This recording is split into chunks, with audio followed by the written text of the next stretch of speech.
말씀 가지고 하나님께서 우리들에게 주신 말씀의 제목을 함께 나누기를 원합니다. 예수님께서 오시면, 다시 한번 해볼까요? 예수님께서 오시면.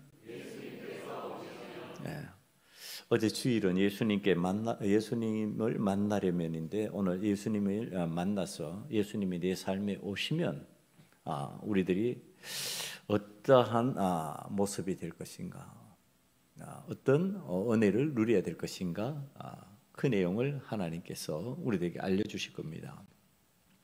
예수님이 오시면은 어떤 내 삶 속에 변화가 일어납니다. 예수님이 오셨는데도 변화가 일어나지 않았다. 그건 오셨다고 느낄 뿐이지 안 오신 거죠. 예수님이 오시면 반드시 변화가 일어난다. 그 이야기를 성경이 우리에게 두 가지 사건을 통해서 알려주시는데요. 하나는 여러분들이 설교를 통해서 듣고 말씀 속에 있는 삭개오라는 인물을 통해서 가르쳐 주십니다. 우리가 잘 알고 있는 대로 이 삭개오가 예수님을 만나고 싶어 합니다. 만나고 싶어 하는데 예수님을 못 만나지요. 왜 못 만나느냐 하면은 자기의 모습 그대로 가지고 만나려고 그러니까 안 되는 상황이기 때문에 그렇습니다. 그러니까 예수님을 만나고 싶은데 못 만나겠구나 생각할 수밖에 없는 상황이, 자신의 키가 아주 작은 사람이었기 때문에 그렇습니다. 그 작은 삭개오가 먼저 예수님이 지나가시는 그 길에 도열에 있는 키 큰 사람들 앞에서 자기가 그 사람들을 뛰어넘고 볼 수 없는 상황입니다. 그게 내 삶에 지금 사람이라는 장애 때문에 예수님을 볼 수 없겠구나 이렇게 생각하는 사람, 예수님 못 만나겠구나, 예수님을 볼 수 없겠구나 이렇게 생각하는 상황입니다. 그런데 성경이 가르쳐주는 내용대로 이 삭개오는 자신의 생각에는 못 만날 것 같은데, 그런데 그냥 포기할 거냐. 이제 우리가 예수님이 내 삶에 오시는 장면에서 내가 예수님을 먼저 만나야 되고, 만남을 통해서 예수님이 내 삶에 들어오시는데, 그러기 위해서 나의 삶의 자세를 지금 이 삭개오를 통해서 가르쳐 주시려고 하는 겁니다. 삭개오가 생각하기에는 못 만나요. 키가 작아서 안 보이고 볼 수도 없고, 그러니까 만날 수도 없어요. 내가 안 보이면 예수님이 나 안 보인다고 생각하는 거니까. 그런데 이 삭개오가 사람들과 같은 일반적인 생각을 하지 않습니다. 그 생각을 뛰어넘습니다. 이 신앙인의 신앙적인 생각이 그래야 된다는 뜻입니다. 신앙인들의 신앙적 사고가 어떻게 되었냐면, 내 앞에 장애가 있으니까 안 되는 거야, 이렇게 포기하라는 방식을 성경은 가르치지 않습니다. 그런 방법을 찾아야지. 그럼 나로는 안 되지만 나 아닌 다른 것으로 될 수 있는 방법이 뭘까 찾다가 보니까 옆에 가로수가 있는 거죠. 저기 올라가면 사는 사람보다 키가 커지니까 예수님을 만나볼 수 있겠네, 볼 수 있겠네, 이렇게 된 겁니다. 그리고 그 위에 올라갔습니다. 그러니까 올라갔더니 실제로 예수님이 그 앞을 지나갈 때 보게 된 거죠. 자, 이때 예수님께서 그 삭개오가 있는 곳 가까이 오셔가지고 삭개오를 불러내리시는 장면이 누가복음 19장 5절에 등장합니다. 예수께서 그곳에 이르사 쳐다보시고 이르시되 삭개오야 속히 내려오라, 내가 오늘 내 집에 유하여야 하겠다 하시니. 그러니까 삭개오에게 속히 내려와라, 내가 오늘 너희 집에 유하여야 되겠다, 속히 내려오라는 말씀을 하십니다. 그러니까 예수님의 이 말씀이 들리자마자 삭개오가 내려오는데, 그때 기적이 생깁니다. 먼저 그게 뭐냐 하면은, 이때까지 그렇게 자기 앞을 가로막고 장애처럼 자기보다 더 키 큰 사람이, 더 믿음 좋다고 하는 사람이 먼저 예수 만나라고 나왔던 사람들이 가로막고 있던 그 길이 확 열립니다. 예수님이 오라고 하시니까 그 말씀대로 순종하고 내려오는 거죠. 그리고서 길이 열립니다. 그리고 예수님께 나아갑니다. 예수님께 나아가서 예수님 앞에서 이제 예수님이 내 삶에 오시고 우리 집에 유하시는 상황, 내 삶 속으로 들어와 계시는 삶이 되면은, 그러면은 나는 이렇게 됩니다. 그러고서 삭개오의 고백이 19장 8절에 등장합니다. 삭개오가 서서 주께 여짜오되 주여 보시옵소서, 내 소유의 절반을 가난한 자들에게 주겠사오며 만일 누구의 것을 속여 빼앗은 일이 있으면 내 갑절이나 갚겠나이다. 그러니까 먼저 주의 말씀에 순종하여 급히 내려왔더니 내가 원하는 방식의 어떤 소원이 기적처럼 일어나면서 길이 열리고 예수님 가까이 나아가서 예수님이 나에게 오셨다라고 하는 것을 갖다가 체험할 때 그의 입에서 나오는 고백입니다. 여러분, 이게 무슨 뜻일까요? 내 소유의 절반을, 그리고 내가 누구의 것을 속여 빼앗은 일이 있으면 내 갑절 갚겠습니다. 이게 무슨 뜻일까요?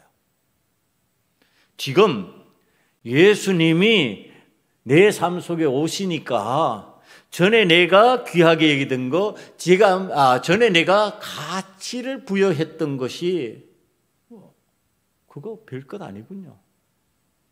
내 재산의 절반이라도 가난한 자들을 위해서 내놓을 수 있겠습니다. 예수님이 그 자리를 채워주시니까, 예수님이 그 자리를 풍요롭게 만들어주시니까 나 그거 이제 내놓을 수 있습니다. 전에는 아까워서 내가 그것 때문에 내가 세상을 얼마나 힘들게 살아갔는데, 내가 세상에서 세리라고 죄인이라고 욕먹으면서 그러면서 긁어 모은 것들인데 그거 내놓을 수 없다고 생각했는데 이제 내놓습니다. 여러분, 예수님께서 오시면 일어나는 현상입니다. 내 삶에 변화가 일어난다는 것이, 내 삶에 예수님을 영접할 때 가치의 변화가 일어난다. 전에 중요하게 생각하고 전에 이거 없으면 못 살겠다고 생각하던 것이 이제는 예수님이 그 가치를 대신할 뿐만 아니라 그 가치보다 훨씬 귀하다는 것을 압니다. 그러니까 예수님이 계시면 됩니다. 이 이야기를 들려주는 이런 식의 이야기를 들려줄 게 예수님의 몸에 향유를 부은 마리아의 이야기입니다. 전에는 그 가치를 거기에서 붙들고 내가 이것을 간직하고 내가 유용할 때 쓰면서 나는 이거에 있으면 다른 사람들이 조롱해도 괜찮아 그랬던 그 여인이 그거 향유를 깨트리고 이제 병을 여는 방식이에요. 깨트려서 예수님 몸에 부어버립니다. 예수님이 이 가치보다 훨씬 가치 있는 분입니다. 내 삶 속에 들어오셔서 예수님이 이 가치를 나에게 가르쳐 주셨습니다. 이런 뜻이거든요. 이 막달라 마리아와 같은 그런 삶은 아니지만 유사한 삶의 내용을 성경에서 또 얘기해 주는 사람이 있습니다. 그게 누구냐 하면은 수가성 여인입니다.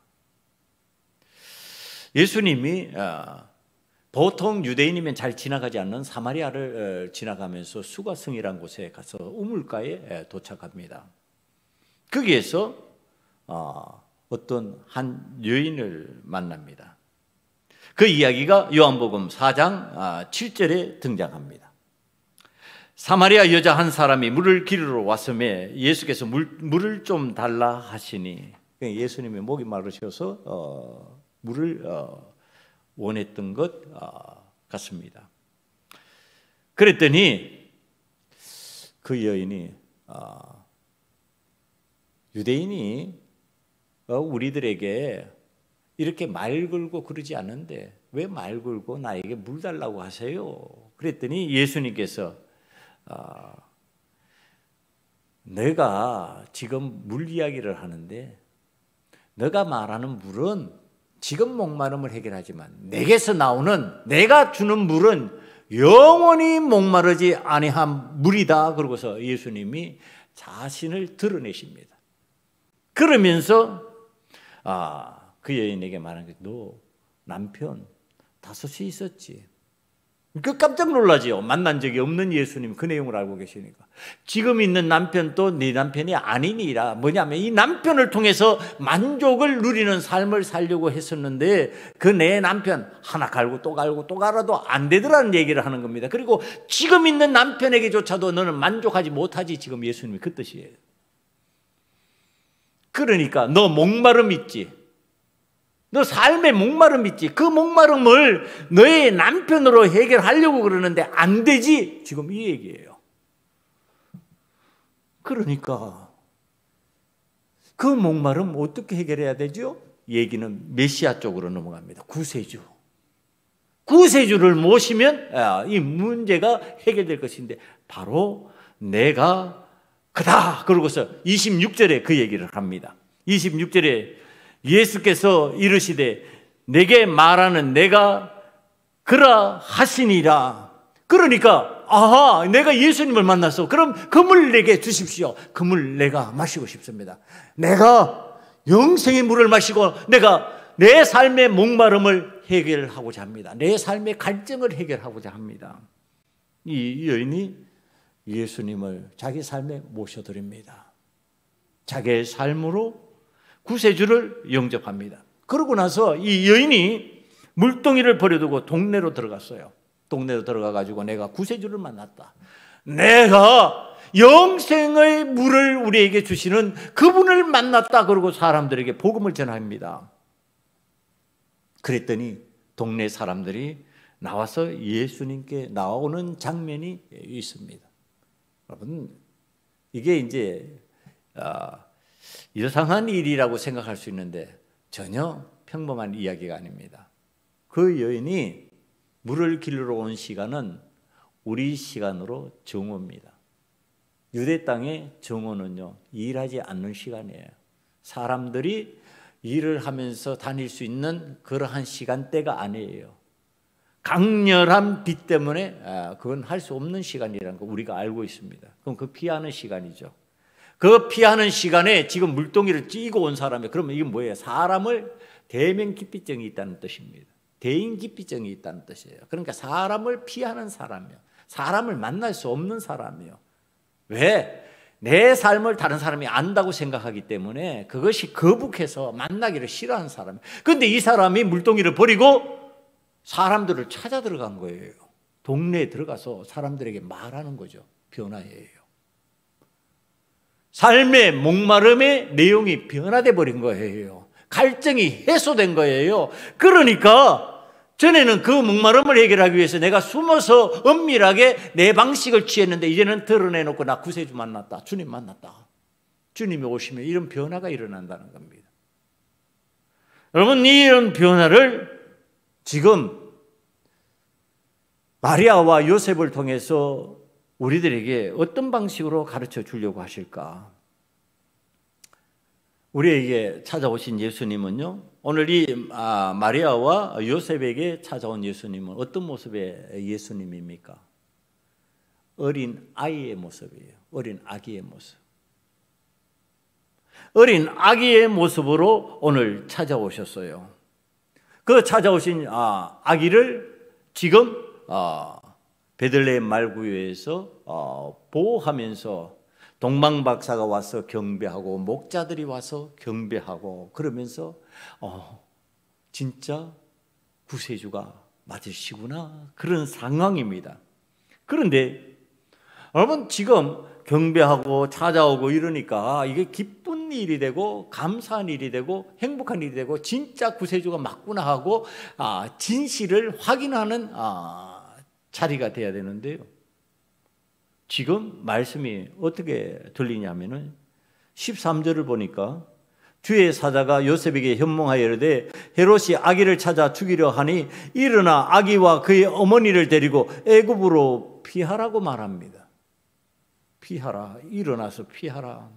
여러분, 이 피하라고 하는, 일어나서 피하라고 하는 이 표현이요, 원뜻을 찾아 들어가면은 어떤 뜻이냐면은 조금 더 여유를 주지 말고 급히 일어나서 촉급하게 행동으로 옮겨라는 뜻입니다. 일어나서 움직이라는 뜻입니다.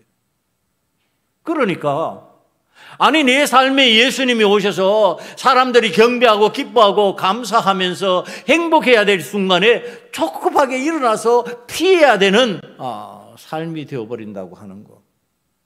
이게 도대체 무슨 뜻일까?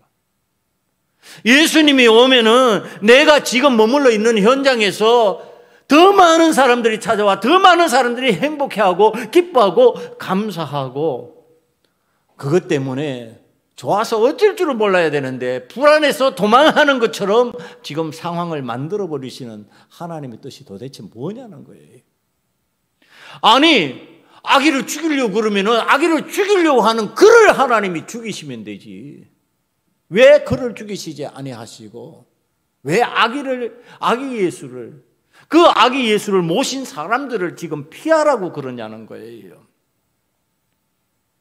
여러분 이 이야기를 우리는 하나님 앞에서 아주 주의해서 들어야 신앙생활을 하면서 예수님이 내 삶에 오셨을 때 내가 반응해야 되는 이유, 왜 그 말씀을 따라서 이렇게 반응해야 되는지 그 이유를 찾아낼 수가 있습니다. 지금 아기 예수님은요 육신의 부모된 요셉과 마리아로부터 보호를 받고 있습니다. 그리고 거기에 동방박사, 거기에 경배하는 목자들의 무리들이 찾아오는 상황입니다. 그런데 하나님께서 지금 원하시는 것은 요셉아, 네가 갖고 있는 능력으로 마리아야, 너가 가지고 있는 어떠한 것으로 지금 이 아기를 보호하라 그렇게 말하지 않습니다. 동방박사여 보호해줘라, 목자들이여 아기 예수를 둘러싸고 보호해라 이런 식으로 말하지 않습니다. 우린 착각하면은 내가 보호한다고 생각을 해요. 내가 동방복사가 되어가지고 어떤 내가 가지고 있는 지식으로 내가 가지고 있는 여러 가지 환경 가지고 이 아기 예수를 보호해야지 그러고서 생각하기 쉽다는 겁니다. 그거 아니다. 그럼 뭐냐? 예수님을 안고서 지금 피하라고 하시는 하나님의 말씀에 순종함으로 아기를 보호하라는 거예요. 가르치신 뜻이 뭐라고요? 하나님의 말씀에 순종함으로 그 아기를 보호하는 내 삶에 찾아온 그 예수님을 내가 모시고 사는 방식이 되라 지금 그 얘기를 한다는 겁니다. 그러니까 뭐를 가르치신다고요? 말씀에 순종하는 것을 가르치신다고요. 내 삶에 아기 예수가 찾아오면은 그 아기 예수로 인하여서 내 힘을 어떤 주변의 힘을 어떤 세력이 어떤 나라의 강성함이 보호할 수 있다 그런 뜻으로 가르치시는 게 아니라 아기 예수가 내 삶에 찾아오면은 그 아기 예수님으로 인하여 나는 어떤 사람이 돼야 된다? 순종하는 사람으로 말씀에 순종하는 사람으로 변화되어야 된다. 지금 그걸 가르친다는 겁니다. 사랑하는 성도 여러분, 여러분들에게 저에게 오늘 아기 예수님이 찾아오신다면은 찾아오셨다면은 저와 여러분은 하나님의 말씀에 하나님의 명령에 순종할 수 있는 자로 살아가기를 간절히 축원합니다. 이게 은혜라는 겁니다. 아기 예수님을 모시고 지금 움직이고 있는 이 마리아와 요셉 애굽으로 피신하면서 그 다음에 헤롯이 이 일을 알고서 2살 아래의 아이들을 다 죽여버리는 일이 생깁니다. 그때 그 상황을 갖다가 마태복음 2장 18절은 어떻게 표현을 하고 있느냐 하면은 라마에서 슬퍼하며 크게 통곡하는 소리가 들리니 라헬이 그 자식을 위하여 애곡하는 것이라. 그가 자식이 없으므로 위로받기를 거절하였도다 함이 이루어졌느니라. 그러니까 통곡이 그 지경에서 집집마다 아기 있는 집에서는 통곡의 소리가 들리는 겁니다. 여러분 이거 어떻게 생각하세요? 저는 이 말씀을 준비하면서요, 아니 지금 예수님이 피신하는 그 상황이라면은 2살 아래의 그 아이들에게도 모두 그렇게 계시하시고 알려주면 될 것 아니냐. 지금 헤롯이 아기 예수를 죽이려고 하는데 그 아기 예수 때문에 나머지 너희들도 죽음의 위기에 도달할 수 있으니까 아기 데리고 전부 다 피해라. 여러분 어떤 것 같습니까? 하나님이 이런 사인 안 주셨을까요? 아니, 아기 예수만 피하고 2살 아래 다른 아이들은 다 죽어도 좋다. 우리 하나님이 이런 결정을 하셨을까요? 제가 말씀을 준비하면서 여기에 대한 의문입니다. 이것을 생각할 때 떠오르는 성경 내용이 있었습니다. 그게 창세기 19장에 등장하는 소돔성 이야기입니다. 이 소돔성에 아브라함의 조카 롯이 살고 있지요. 그러니까 아브라함이 중보 기도를 하고 이 롯이 거기에서 구원을 받는 장면이 나옵니다. 그때 천사가 롯에게 말하는 장면이 19장 12절에 등장합니다. 그 사람들이 롯에게 이르되 이 외에 내게 속한 자가 또 있느냐? 내 사위나 자녀나 성 중에 내게 속한 자들은 다 성 밖으로 이끌어내라. 그러니까 롯이 이 경고를 들으면서 롯은 천사의 경고를 하나님의 계시로 받아들입니다. 하나님께서 하시겠구나. 그러니까 실제로 자기는 움직이려고 생각을 하는 거예요. 그런데 자기가 믿어지니까 지금 주변에 있는 사람들에게, 내가 그동안 친하게 지냈던 사람에게, 내 사익감에게 얘기를 안 했겠냐? 성경은 얘기했다는 거예요. 성경은 얘기를 했는데 어떤 반응을 보였느냐? 14절입니다. 19장 14절이에요. 롯이 나가서 그 딸들과 결혼할 사위들에게 말하여 이르기를 여호와께서 이 성을 멸하실 터이니 너희는 일어나 이곳에서 떠나라 하되 그의 사위들은 농담으로 여겼더라. 들어도 뭐라고 생각한다고요? 농담이네. 안 믿는 겁니다. 여러분, 오늘 하나님 앞에서 우리들이 깊이 깨달아야 될 것은 하나님의 계시의 말씀이 들을 귀 있는 자에게 들리는 것이지 아무에게나 안 들린다고 하는 사실입니다. 그러니까 요셉과 마리아는 그것이 믿음으로 들려지고 믿음으로 들으니까 아기 예수를 데리고 움직이고 비난하는데 나머지 사람들은 들려도 그 무슨 소리야? 갑자기 무슨 죽음? 웬 죽음? 아니, 이 땅에 무슨 메시아가 오셨다고? 무슨 아기 예수가 오셨다고? 우리하고 무슨 상관이 있는데? 우리가 상관도 없는데 왜 그 일이 일어나? 자, 이랬을 상황이 농후하다는 겁니다. 여러분, 오늘 우리들이 하나님의 은혜를 받고 하나님 앞에서 계시의 말씀이 들려질 때 순종한다고 하는 것이 얼마나 큰 은혜인지, 순종 못하는 것이 얼마나 하나님 앞에서 저주스러운 삶인지. 왜 한 장소에서 한 생명은, 한 가정은 보호를 받고 나머지 가정은 죽음의 통곡을 하면서 하나님 앞에서 애통해하고 슬퍼하며 답답해해야 하는 상황이 생기냔 말이에요. 사랑하는 성도 여러분, 저와 여러분은 예수님이 오시면 순종함으로 계시의 말씀이 잘 들리는 자가 되기를 간절히 축원합니다. 그 다음에 이게 이제 자기의 왕권을 지키기 위해서요. 이 헤롯이 지금 70세 가량이 됩니다. 그러니까 이 시대에 70세면 꽤 산 사람 아니에요. 그런데 그것을 그 왕위를 지키기 위해서 2살 아래에 막 아이들을 죽이는 거예요. 그런데 그 죽음 뒤에 어떤 사건이 생기냐면은 헤롯이 병듭니다. 지독한 병이 들어서 곧 죽어버립니다. 그 죽어버린 이야기가 성경에 등장합니다. 19절입니다. 헤롯이 죽은 후에 주의 사자가 애굽에서 요셉에게 현몽하여 이르되, 그러니까 헤롯 죽었다는 거예요. 그 일 일으키고 죽었어요. 우리가 지금 내가 다른 사람을 살해하고 다른 사람을 내 그 비참한 죽음으로 몰고 간다면은 나는 괜찮을 것이냐? 여러분, 그렇지 않아요. 비참한 죽음을 불러일으키는 겁니다. 이 하나님께서 이 땅에 오신 예수님을 맞이하는 방식이 이런 악한 모습이면, 이런 살육하는 모습이면은 그 자신도 그렇게 비참하게 죽을 수밖에 없는 처지가 된다. 오늘 우리들이 하나님 앞에서 예수님을 모시고 예수님이 내 삶에 오셨다면 성함으로 살아가고 하나님께서 원하시는 방식으로 살아가는 것을 믿음으로 받아들여야 된다. 이 이제 헤롯을 통해서 가르쳐 주는데요. 이 헤롯이 죽었을 때에 요셉과 마리아에게 주의 사자가 현몽하여서 꿈에 또 가르쳐 줍니다. 이제 헤롯이 죽었으니까 올라가라. 이스라엘 땅으로 올라가라. 자, 여기에도 기꺼이 순종합니다. 왜? 이미 이 마리아와 요셉은 주께서 하나님께서 우리를 보호하고 계시는구나. 이걸 체험했습니다. 2살 아래의 아이들이 죽었다고 하는 것을 이미 들어서 알고요.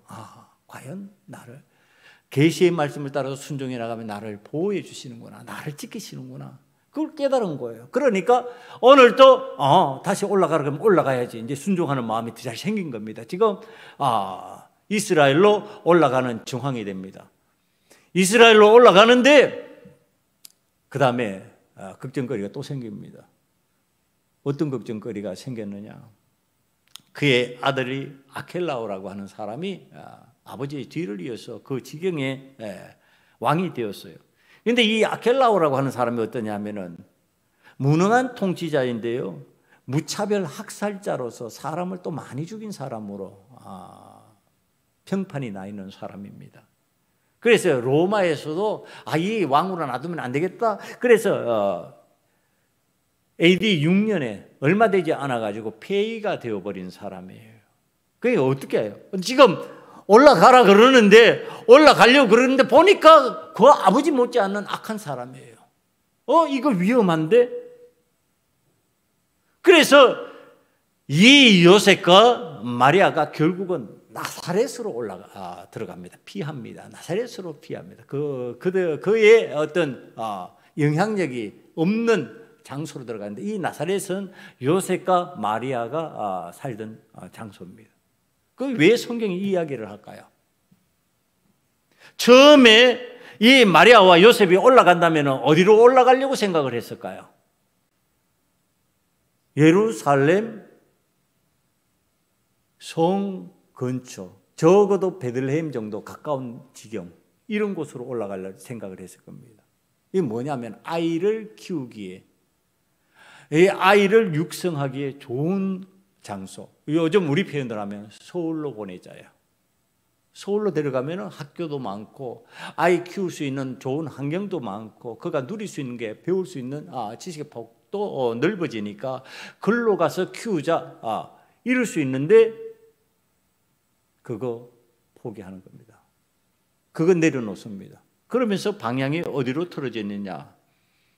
나사렛 지역으로 지시하심을 따라서 움직입니다. 이 나사렛 이스라엘 동네가 도대체 어떤 동네이길래 글로 하나님께서 인도하셨을까? 아기 예수님이 내 삶에 찾아오셨는데 왜 좀 더 좋은 예루살렘 성에서 살지 못하고 좋은 것을 누리는 환경에서 살지 못하고 나사렛으로 보내주셨을까? 이 나사렛은요, 예루살렘에서 약 90km 떨어진 지역에 있습니다.